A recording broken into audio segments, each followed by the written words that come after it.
Hello বন্ধুগণ, কেমন আছেন? আজকে আমি আবার একটা রেসিপি নিয়ে চলে এসেছি। রেসিপিটার নাম হলো বেনারসি পোহা বা বেনারসি চূড়া মটর। সর্বপ্রথমে কাঁচা চিড়েকে ভালো করে ধুয়ে নেব জল দিয়ে, তারপরে জলটা ফেলে কিছুক্ষণ চিড়েটাকে রেখে দেব। চিড়ে তৈরি করতে গেলে যা যা ইনগ্রেডিয়েন্টস লাগবে প্রত্যেকটা ইনগ্রেডিয়েন্টসকে একটা জায়গায় রাখলাম। এবার দেখুন আমার চিড়ে হয়ে গেছে, অনেকক্ষণ ভিজে গেছে। হ্যাঁ, এইটা মাথায় রাখবেন, চিড়েটা যেন ঝরঝরে থাকে। এবার পেঁয়াজ কুচনো নিলাম, কড়াইশুঁটি নিলাম, গরম মশলা, গোটা সরিষে, হলুদ, লবণ, হিং,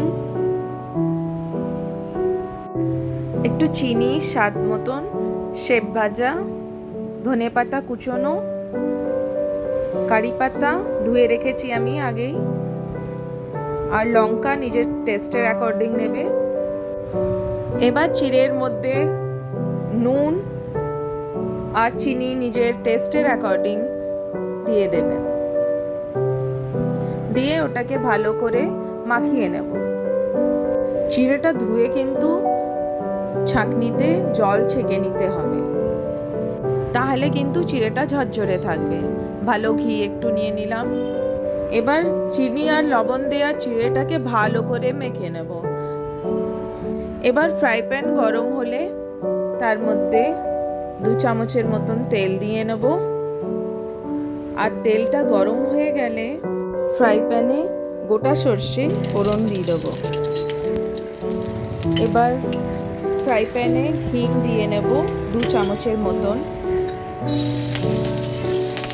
যারা যেমনি ঝাল খান নিজের অ্যাকর্ডিং ঝালটা দেবেন। আমি ফ্রাই প্যানে কাঁচা লঙ্কা যেটা আগে থেকে কুচনো রাখা আছে আর শুকনো লঙ্কা দুটো দিলাম, হলুদ 2 চামচ দিলাম। এবার মটর দিয়ে দেবো। আমি ফ্রোজেন মটর দিলাম, আপনার যদি ফ্রেশ মটর থাকে ফ্রেশ মটর দিয়ে দেবেন। এবার কড়ি পাতা যেটা আগের থেকে ধুয়ে রেখেছি দিয়ে দেবো, ভালো করে খুন্তি দিয়ে নড়িয়ে নেব। এবার ধনে পাতা একটু দিয়ে দেব। এবার মটরটা ভাজা ভাজা হয়ে গেলে ফ্রাই প্যানে একটু জল দিয়ে দেব। জল দেওয়ার পর মটরটাকে একটু ঢাকা দিয়ে রাখবো। ঢাকা দিলে মটরগুলো একটু সফট হয়ে যায়। মটরগুলো কড়া থাকলে টেস্ট ভালো লাগে না, তাই জন্যে মটরটা একটু সফট হওয়া দরকার। এবার মটরটা হয়ে গেছে, ঢাকাটা খুলে নেব। তারপর চিনি আর লবণ মেশানো চিড়ে ফ্রাই প্যানে দিয়ে ভালো করে মিক্স করে দেব।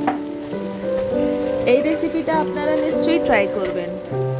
যদি খেতে ভালো হয় তাহলে নিশ্চয়ই কমেন্টও করবেন। এবার চিড়ের ওপরে ঘি 2 চামচ দেব, আগের থেকে গুঁড়ো করে রাখা গরম মশলা দিয়ে নেব 2 চামচের মতন।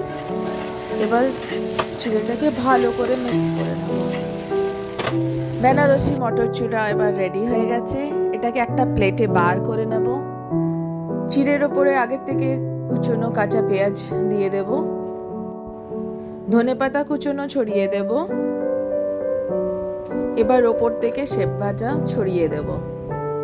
আমার এই রেসিপিটা যদি আপনাদের ভাল লাগে তাহলে আমার চ্যানেলকে লাইক, শেয়ার আর সাবস্ক্রাইব নিশ্চয়ই করবেন, ভুলবেন না। দেখে যা ভাল লাগছে, একটু আমিও টেস্ট করে দেখি।